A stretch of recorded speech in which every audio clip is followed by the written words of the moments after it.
古装片看多了，人难免会产生那些著名武将手里的武器，总给人一种一扫一大片，砍人如割草的印象。不过，其实不说艺术加工成分如何，很多我们熟悉的武将配神器经典搭配，他们手里的武器不是压根儿不存在，就是跨越时空穿越而来。今天就让我们来看看几宗非常有名的假神器欺诈案例。要说冷兵器界知名度最高、普及度最广的一宗诈骗案，那可能非关二爷手里的青龙偃月刀莫属了。基于《三国演义》小说高到离谱的知名度，青龙偃月刀一直以一个同人倒逼官方的架势，基本续写了后世所有人的印象。事到如今，我们已经很难找到一个正常肤色、胡子没那么长，也没有戴绿帽拿大刀的关二爷来。演义里关于青龙偃月刀的描述可以说是登峰造极，比如上午还在街上摆摊的个体小商贩刘关张，不知从什么渠道搞到冰铁1000斤。关于打造青龙偃月刀，青龙偃月刀又有一亲名冷艳锯，重82斤。后来因为关羽拿着青龙偃月刀斩了不少武将，所以青龙偃月刀就跟着痛失真名。关刀这个外号有时候叫的甚至比青龙偃月刀这本名还响亮。而青龙偃月刀的造型也越来越复杂，一个龙头吞下刀刃已经是最基本的标配，刀上还得刻有火焰纹，最好再挂上环，挂上红缨才叫威风。可见青龙偃月刀也是个老戏骨了。作为《三国演义》里的头号穿越者，青龙偃月刀潜伏多年，影响范围广，影响程度深，我们说情节非常恶劣。我们今天就来曝光一下，实际上偃月刀这种武器形制在三国时期根本不存在，它最早出现实际上是在宋代五经总要里记载的刀8色其中之一。作为一种长柄重型兵器，偃月刀劈砍的威力巨大，但因太过笨重且制造成本昂贵，在战场上算不得什么宠儿，只不过是金子总是会发光的。虽然硬仗不行，还能吃软饭。偃月刀有一个优势，那就是颜值喜人，所以经常用在演武、阵列和操练时显示军威，或成为宫殿侍卫出的仪仗兵器。在清代早期，甚至变成了武举考核履历的道具。而此时关二爷的神话之路也基本上安排的差不多了，关帝手里的武器那肯定也得威武霸气，不能跌了份儿啊。于是最后在选秀节目一般的层层筛选之下，偃月刀获得了被二爷握在手里的机会，从此走上了成神之路。那么问题来了，史实中的关羽到底用的是什么武器呢？关于这一点，《三国志》里是这么写的：曹公使张辽及关羽为先锋，羽望见梁挥盖，策马刺梁于万众之中，斩其手环。陈寿的一个刺让人有了诸多的疑问，如果是刀，应是劈、砍等说法，而刺字应该是槊、矛等兵器的用法，因此不少人猜测关羽使用的应该是槊、矛一类的兵器。当然了，除此之外还有一个可能性，那就是环手刀。汉代的环手刀也被作为骑兵武器使用。环手刀是直刀，不仅劈砍能力出色，同时也具备了穿刺力。总归也没人规定武将要一款武器用到死。做一个经常换武器的武器渣男，好像也没什么不好。但是总归肯定不会用青龙偃月刀就是。除了青龙偃月刀以外，说起《三国演义》里的其他武器，第二有名的应该就是跟关羽睡一床被的好基友张飞张三爷手里的丈八蛇矛了。实际上他就是我们接下来要说的第二个穿越时空的欺诈犯。先按下丈八蛇矛来自何方不谈，他身上还有另一个很大欺诈点，那就是谎报身高。大部分人提起丈八蛇矛枪的尺寸，那都是滚瓜烂熟，毕竟写在名字里了，长1丈8尺。那假如换算一下的话，约合现在4米多。张飞身高8尺，约合2.6米，一个接近3米的巨人，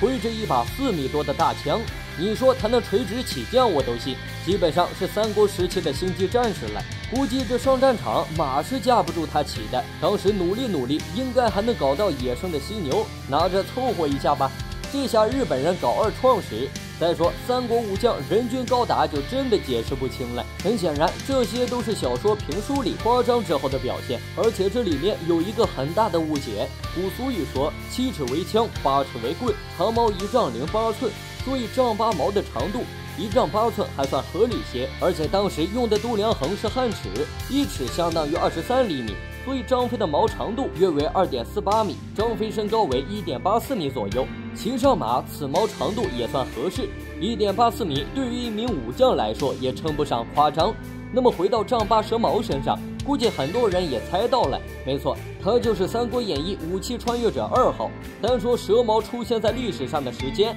其实在禁书里就有出现。史书里描写西晋时期的将领陈安，按左手分7尺大刀，右手执丈八蛇矛，近则刀矛俱发，折骸5、6。这位西式猛男更是重量级，不只用蛇矛，还双持了大刀，再加上他距离三国时期掐指一算，也就那么40来年时间跨度，好像张飞用丈八蛇矛一点问题都没有啊！别急，毕竟毫无死角才是最大的死角。实际上，张飞用丈八蛇矛本身也是《三国演义》一家之言，缺乏其他史书的认证。罗贯中毕竟是写小说的，不是考古的，所以他就这么一写，你就这么一瞧，没必要硬拿小说的说法去附会历史。而且话又说回来，毕竟是那个号称魔法禁书目录的禁书，里面不缺槽点满满，说是发明历史也不夸张的桥段。这里关于陈安的描述多少也有点玄乎，所以禁书的事儿还是不可尽信。不过至少我们可以确定的是，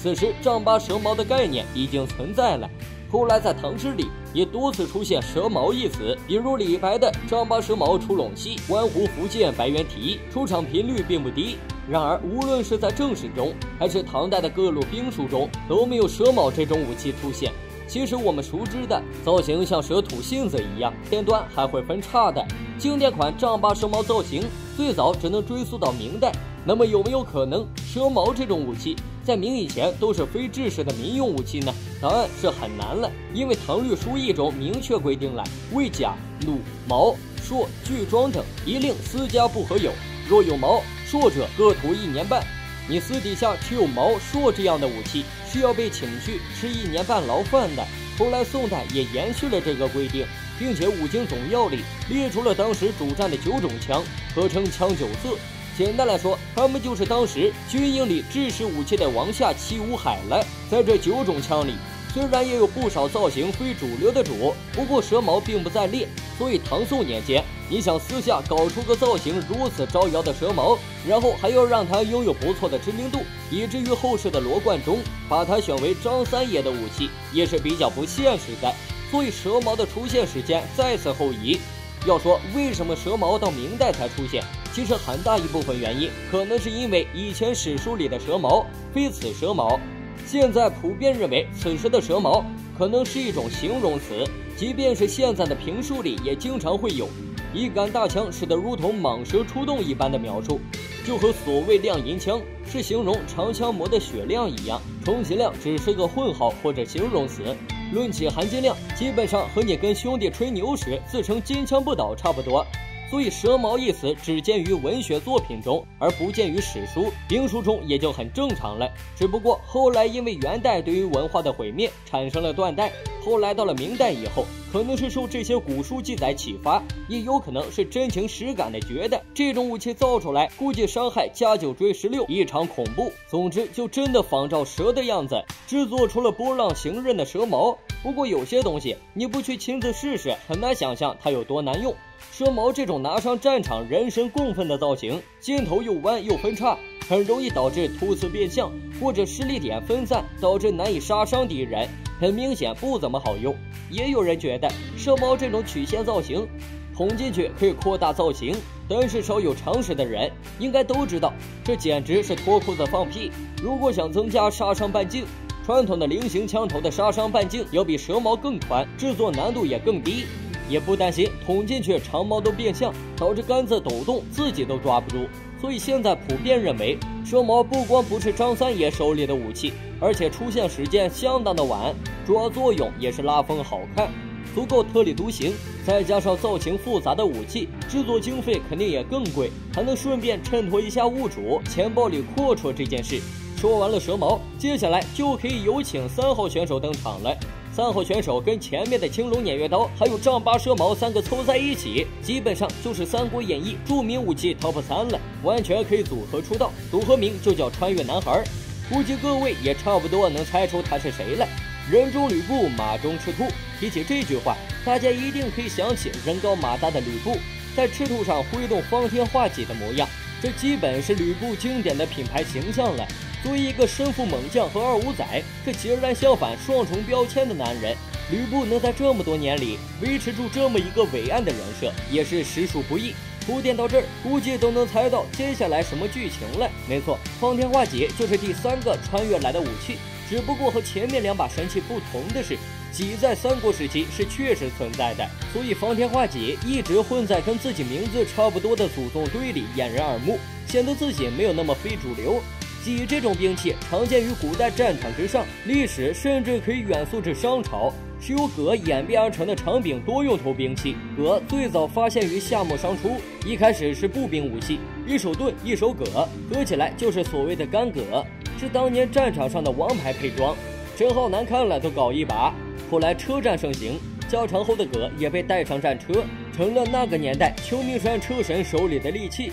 它是在长柄的末端加装横向刃器，用以着击勾击对手，尤其便于战车士兵高居临下攻击敌人。到了汉代，因为作为后继型号的戟出现在战场上，戈也就安心的退休了。最早的戟还未称之为戟，而是以戈矛连装的形制出现，即是在戈头上方另外加装刺矛，使戈增添了刺击功能，使矛增添了着击功能。虽然到西周为止，戟都是查无此人的存在，只有所谓的戈矛连装，但这种连装方式明显导致后来戟的出现。后来随着锻炼技术进步，一体戟成为连装的另一种方式，把连装戟的各部分铸造为一体，即这铁器逐渐取代铜器，长戟的形状便更进一步得以定型，并渐渐取代戈成为战场上的主力兵器之一。战国末年，冶炼技术进步，铁制的戟开始出现，戟刺开始变得尖长。随着冶炼技术进步，戟的铸造也逐渐讲究。而在吕布活跃的东汉末年、三国时代，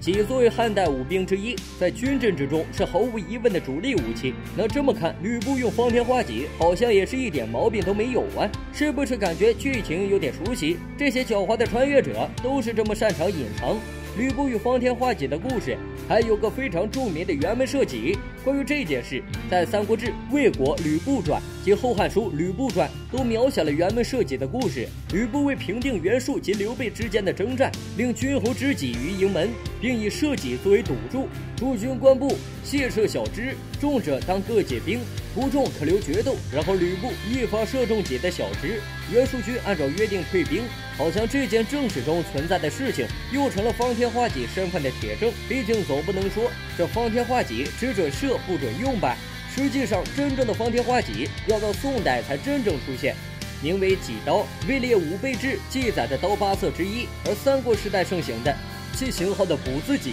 辕门射戟射的也是这种。最初的戟刀是在矛头下一侧加上月牙形刃，后来更衍生出两边具有月牙刃的戟刀，在刀头刀柄加上装饰的戟刀，也就是我们常说的方天画戟。而且正史中记载的吕布其实也并不是只用戟，相反在关于他的记载里，用枪的时候反而比较多。比如《三国志》里说刺不乃独共对战，不以矛刺中刺。后汉书里描述吕布刺董卓名场面时，也说的是不应声持矛刺卓。很有可能《三国演义》是为了营造人物形象才说吕布惯用方天画戟。就结果来说，吕布的这个形象倒也确实深入民心。所以纵使三国时代诸多猛将如典韦、甘宁、张辽都以戟作为兵器，但吕布就不可能穿越时空以方天画戟作为兵器。不过到两晋以后，盔甲日趋坚固，责任的杀伤力下降，更有可能被卡住，所以戟逐渐被次级兵器取代，例如枪、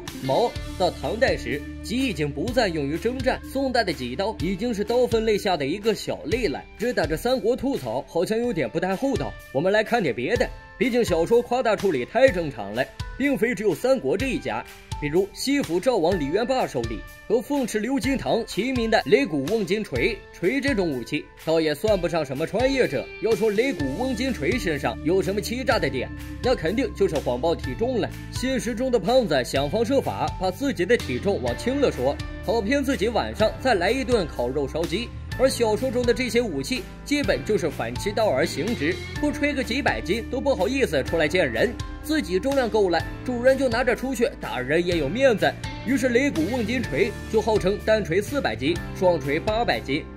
这个吹的就有点过于夸张，不像上面那3尊大神，让人感觉虚实难辨。擂鼓瓮金锤这个恐怕就很难有人当真了。某种意义上，欺诈的效果确实没有达到。不过艺术来源于生活，这样的短柄双锤在历史上并非没有，甚至他们的实战价值也是受到人的肯定的。实战用的双锤虽然没有影视剧里擂鼓瓮金锤那么离谱的尺寸，但是锤头确实也比常见的长柄锤大不少。前端沉重就是短柄双锤的优势，真放在大力猛男手里，确实可以造成不俗的伤害。由于锤柄短，为了抵消长兵器的优势，就要重视格挡，双锤配合使用来弥补长度劣势。有时还能夹住敌人的兵器。我们看古典演义，经常有将领被大锤的猛将震得虎口开裂。硕大的锤头一震下去，咣啷当当的本身威力就惊人。如果让另一个锤子再来补一下，确实让人难以承受。不论战场群战，只说单打独斗的话，大力士用双锤是能发挥自己力量优势的。哪怕是战场上，双锤一样有其效果。要说有什么贴近生活的例子的话，可以想象一下，你在健身房撸铁，拿着20公斤的哑铃做2头弯举，突然杀进来一个拿着菜刀的武疯子要砍人，于是你手持双锤迎面拦截的画面。而正史中使用双锤最出名的，应该就是岳飞的长子岳云了。这回真不是演义杜撰了。宋史载，岳云每战以手握2铁锤，重80斤，先诸军登城。这记载可能有些夸张，但是岳云的武器极重是毋庸置疑的，有可能不是简单的锤子，而是短款锤矛一类的武器。古人说锤说之勇不可敌，史料原文也说岳云的锤子是攻城所用，而城头适合短兵乱战，守城的敌兵往往又是轻甲，砸下去锤子破甲效果惊人，一扫一大片，配合无敌的怪力，确实所向披靡。说了这么多，其实在最后还是要提一下，调侃这些诈骗案，说到底其实还是图一乐。我们没什么必要像杠精一样，硬把小说跟史实进行关联，来满足自己的幻想。毕竟在小说家的角度来说，我就想写关公战秦琼，也没必要管史实上俩人有没有机会见面了。揭开历史面纱，探寻神秘冷兵器。本期的分享到了这里就结束了。喜欢冷兵器的朋友可以点个关注，下期和你分享更精彩的内容。我们下期内容再见。